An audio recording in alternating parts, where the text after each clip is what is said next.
So, welcome here to GDC Europe. Very glad to have you here, Avni. It's a pleasure to meet you. So, in your panel here at GDC Europe, you talk about building grassroots video game activist networks. So, what kind of grassroots organization would be needed exactly to support creative freedom? Well, what we miss in Germany or Europe is basically a centralized way of voicing opinion. At the moment, there are local, country-specific, or sometimes the country-specific threads following this path. But I think it would make sense to come across global as a European thing and voice and express the voice much stronger through this, and be actually more come across stronger, basically, because that is missing. I think we have Germany, we have Brazil, so all things related to us actually needs to be addressed with a strong pipeline. And at the moment, it doesn't come across very strong. And the politicians in Germany say, I mean, there was a vote in Germany or online incentive in Germany where 70,000 people subscribed, but it was perceived that okay, but it's tangible, it's online, so it's a little bit must be stronger. Okay, so in the US, we already have established organizations like Video Game Voters Networks. Yes. So could you tell us if they are successful, and if yes, if you think something similar could be achieved in Germany? Well, I think they're successful, and I think something similar can be achieved in Germany as well as in Europe, actually. Because when you see how that has established, since games became bigger, and since the industry, which is 30 years old, but they become a very big industry, and suddenly it became all the target of politicians for multiple reasons.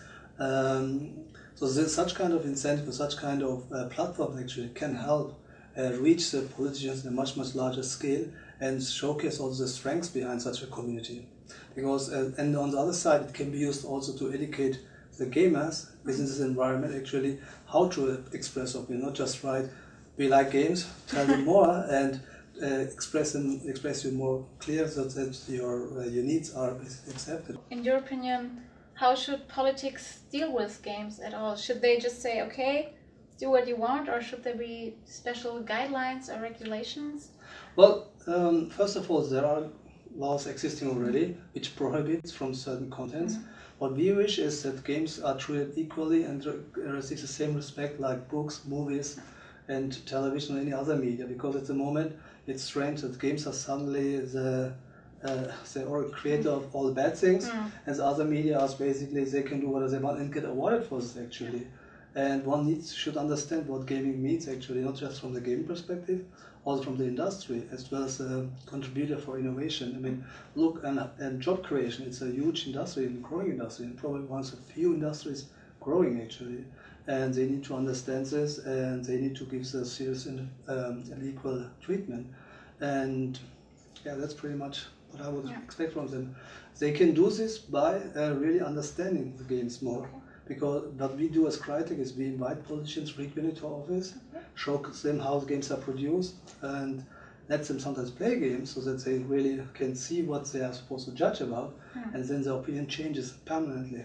So do many politicians use this kind of service you give, or are most like no? No, they're coming, but they want, majority of them want to be without press and everything, but that's fine. We are not using this for a PR event. We want them help basically to understand what they are deciding about, what they are supposed to make a decision about, and laws. So that's pretty much for us. Major goal for us is really to give them insight, and because that's a lack of a lot of politicians, at least the generation, older generation. It's also a conflict of generation actually nowadays. I think in maybe 10 years, when the next generation comes, it will be much easier. Talking about, there's lots of talk about video games, as you already said, are bad because they've got lots of influence on a gamer's life and so on.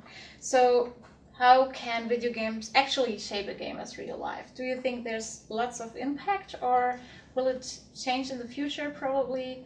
Or do you really think games are games and there's not much? Well, games can, it depends really how you experience a game and how you play it. But usually games, the primary goal of game is entertainment. It should be, it should basically serve for entertainment. It should make fun. It should entertain people. That's a major. Any game we design, in the end, must make fun. So people have the choice to consume cinemas, TV, or games. That's basically the key message. How does it shape people? I think people might be affected by games in a way that they really can. As an example, strategy games. As an example, I mean, we know we are working with universities who use sometimes shooters, sometimes other type of games, actually for educational purposes, where they train skill set, where they train motoric and such kind of things of people. In the end, it's a matter of basically how much people, I mean, how people's personalities are. But I don't think that games are affecting people that much that the people's characteristics is changing. In the effect, sometimes you get very excited, yes, but you get excited if you go to theater, you get excited if you go to a concert or whatever. Yeah, probably it's just a matter of time until games are accepted as much. So now to a completely, or not completely, different questions. So if the gods of gaming granted you the wish to create the game you've always dreamt of, no matter what technology, whatever, what kind of game would that be? All right. What would be? I go to my living room, okay? I have a big screen, just make one move, screen comes up, search a game, press one button, I'm in a game. It's a 3D environment and without glasses, and it's in a world of Avatar. Cool. Yeah, sounds great. I would join you in that game, of course. So thank you very much for taking your time and all this interesting information we learned, and have a good time here at GDC Europe. Thank you very much for the opportunity. Thank you.